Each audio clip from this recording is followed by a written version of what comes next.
Good day, Voyagers! Welcome to another video. And today, samahan nyo kung bisitahin ng isang unique na kainan na located dito sa may food court ng SM North EDSA, ang Super Uncle Claypot.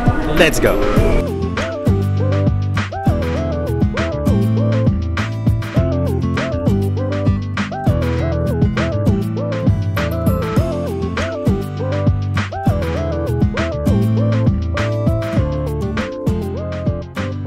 Alright guys, so order tayo ng spare ribs with sausages.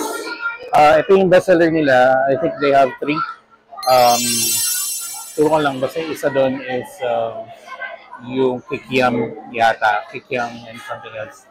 Nakalimutan ko yung isa, basta 3 yun. Pakita ko na lang later on. And then, I ordered the Combi 3. So yung Combi 3 comes with ito, yung almond jelly na drinks, and then of course it also has the soup. So ayan.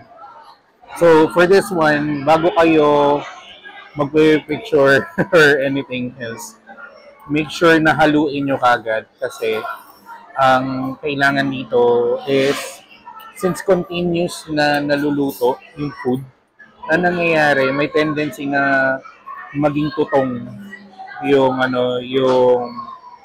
yung kanin. Kasi may init yung clay pot.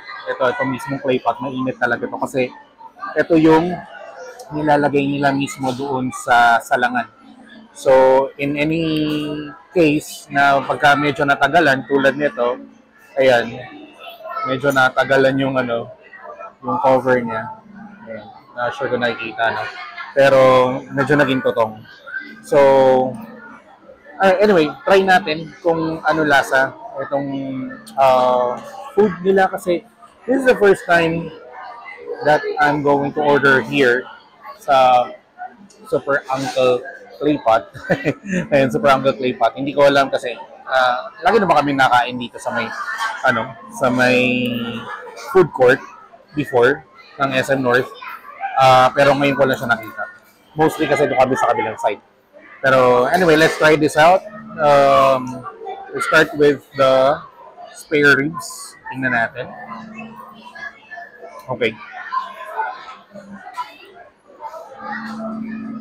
Ito yung spare ribs. Ayan. Tingnan natin. Nag-iisa. Ito spare ribs ito. Mukhang malambot. Spare ribs. Cheers. Ayan, malambot nga. Savory. Medyo malasa yung soy sauce. Malinamnam. Kumbaga. Sarap. Ano siya? Try natin yung rice. Oh, umuinit pa. Yung rice. Cheers.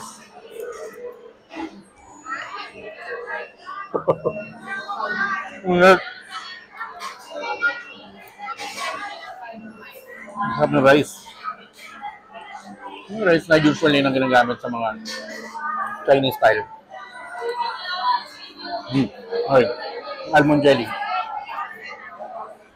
Ang nakatingin ako ng ganito sa may NB10 probably. Kumain kami dati. NB10. Yeah. Dun nga lang. Pero masarap. Hindi. Sa Salazar. Yung almond jelly nila na dessert yun. Okay din yun. Try natin yung sausage. Here's the sausage. Ayan. Ayan natin. Parang chorizo de Belbao. Parang ganun yung lasa. Yung medyo basta hindi siya lasang usual na sausage. Yung nakakain na ng chorizo de Belbao, parang ganun yung lasa niya. So, ayun, tapos meron siya isang bok choy na pre. Usually sa Chinese cuisine, bok choy talaga ginagamit eh. Up. Itong spare ribs meal na to is 310. Tama, 310. Comes with everything. Ayun nga, kasama ng soup. Actually, hindi ko pa pala natatry yung soup. Cheers. Hindi siya lasang Dunlop. Kaya masarap yung soup. Pero yun nga, 310 for this meal. For you alone, this is already um, a meal. I mean, meron ng drinks, may soup, may everything. Kompleto na rin naman. And yung lasa is hindi siya nalalayo sa usual na kinakain ninyo sa mga Chinese resto, mga ganun. Yun lang, makikita mo lang siya sa isang food court. So, alam naman natin kapag sinabing food court meal, most of the time, it's either, most of the time, one is affordable, number two is yung lasa niya is hindi the usual taste na makakain mo sa isang restaurant. For example, yung mga buy two na merong dalawang ulam isang kanin, mga ganon, di ba? Mga dalawang, usually mga ulam nila. Parang makabibili sa mga karinderya, yung mga ganon yung lasa. What I mean is, etong clay pot, yung sa Super Uncle clay pot, medyo pagka binigay mo sa akin to, tapos sinabi mo galing sa isang restaurant, maniniwala ako. Hindi ko siya isipin na parang, galing siya sa food court. So, parang may ganung notion to. So, ito, it breaks the notion or the stigma na kapag sinabing pagkain sa food court, hindi masarap. So, this is something na restaurant quality level. And for a 310 peso for a rice meal like this, I think sulit na siya. Pero this is something na hindi mo siya kakainin every day. Kasi 310 yun. Medyo mahal yung 310. And kumbaga, sa isang normal na mamamayan, kung pupunta ako sa isang mall, kakain ako, probably pinakamahal kung gagastusin around 200 pesos. 200, 150, mga ganun. Pero 310, paminsan-minsan, siguro mga sahod day, mga ganun. Or kakasahod lang kinabukasan, mga ganun. Pero, ayun na. This is something na parang treat for you. Meron din naman sila na medyo mas mura, pero if you're going to try this out, if this is the first time you're going to try this out, I suggest you go with doon sa mga best na, yung mga mga best sellers na nila, like this one, the spare ribs and sausage. You can also try the kikiam. Also, by the way, yung mga dim sums nga pala nila, you can order it separately. So, just in case na gusto nyo pa ng iba pang toppings on top of this. So, yun lang guys. Kakain lang muna ako. Busin ko lang to. And then, as usual, we're going to rate this based on pricing, taste, availability, probably, and overall, siguro. Pati ano na rin, kumbaga yung ratio ng price and the taste itself. Alright? Sige, tara, kain tayo.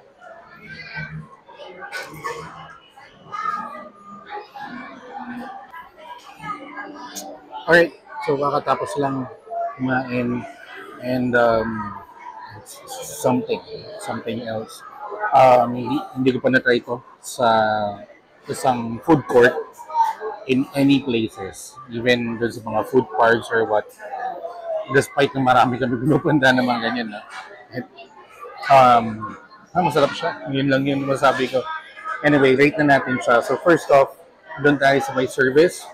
So initially, pag umorder ka, you will get this, yung waiting device, yung magtutunog kapag available na yung order mo. And kapag binigay naman sila, pagka umorder ka, binigay na nila, sabihin naman nila sa inyo na ang wait time is about 15 to 20 minutes. Now, kung hindi naman ganun karami ang mga umorder, yung sa akin, hindi ganun karami, wala akong kasabay. So, I got my order, I think less than 15 minutes if I'm not mistaken. So, yung delivery time, solid yan, solid.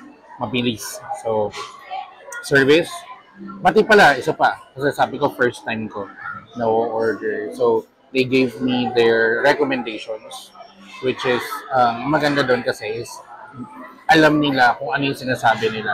So, if they give you recommendations and you're good with it, then I think this is something that you can go back to, especially kapag naghahanap ka ng isang masarap na meal. You can try their other meals as well.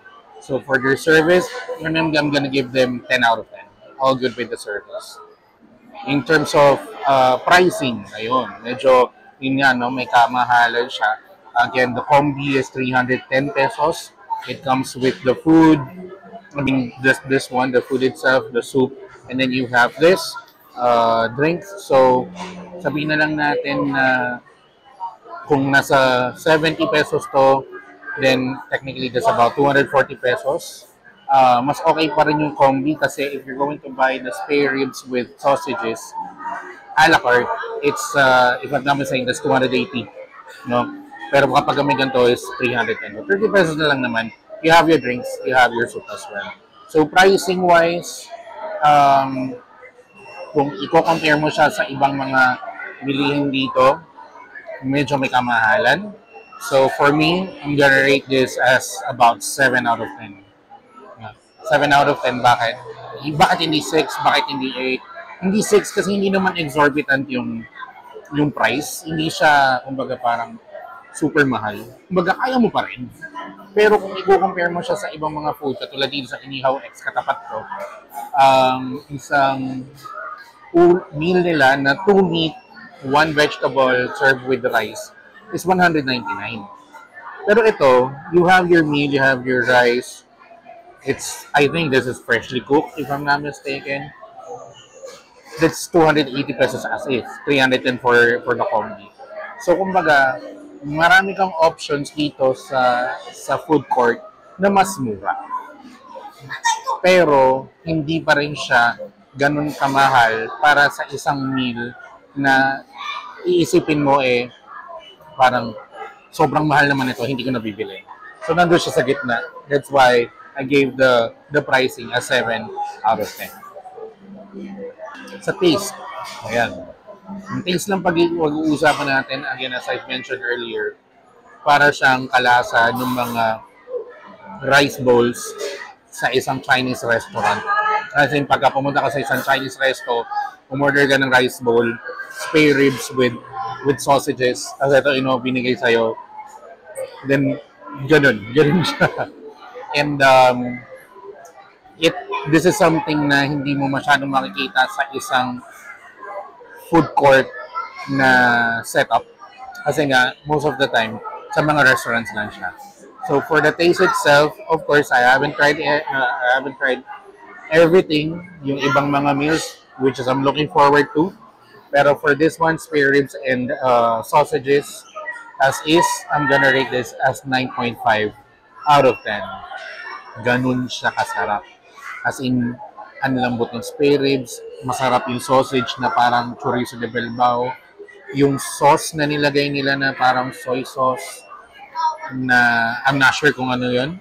Pero, masarap siya. Tapos, yung kung choice mo na medyo may tutong, yung ilalim, kung ikaw yung tao na may gusto na medyo matutong, yung ilalim, pwede mong iiwan na kapag ka sinerve sa'yo, hindi mo kaagad hahaluin.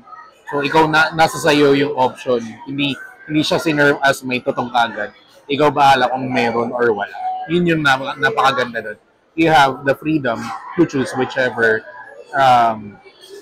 type or kung ano man yung gusto mo nakakainin. So, yun. So, I'm gonna give this a 9.5 out of 10. Including this one, by the way, the almond jelly drink. This is pretty nice. Talagang ramdam mo yung pagka-almond nung mismo drink niya. All in all, for Super Uncle Clay Pot, I'm gonna rate this as 9 out of 10. Why? 9 out of 10 is because yung presyo niya na 300 plus is actually rationalized or parang, kumbaga, it equates doon sa lasa ng mismong pagkain.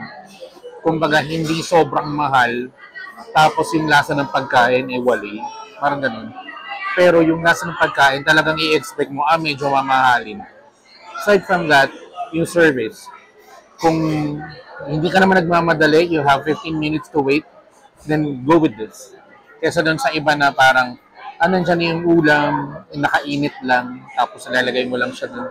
Alam mo yun? Kasi mo microwave. Ito, makikita mo, talagang niluluto siya sa clay pot. Okay pa doon is, kumbaga, yung service itself, they know what they're talking about. Kung pagka nanghingi ka ng recommendations, pinigay mo sa kanila, tinanong mo, they're gonna give you some recommendations. And hindi ka nila pipilitin kung ano yung parang ayaw mo at sa gusto mo. Hindi ka nila pipilitin. That's it. And this is, again, this is something unique in a food court setup. So all in all, experience, everything, 9 out of 10 for Super Uncle Clay Pot. Alright, so ayun lang guys. Thank you for watching this video. If you haven't subscribed to this video, please click on the subscribe button, click on the notification bell para updated din kayo sa lahat ng videos natin. Also, marami pa tayong mga pupuntahan. Probably we're gonna have a series na hahanap tayo ng mga kainan sa isang food court, unique or budget friendly. Or pwede rin tayong mag-debunk dun sa mga ibang vloggers, food vloggers na lagi daw na pinupuntahan na hindi naman daw masarap. Try din natin yan. Alright, so again, this is Jason. Thank you for watching this video. See you next time.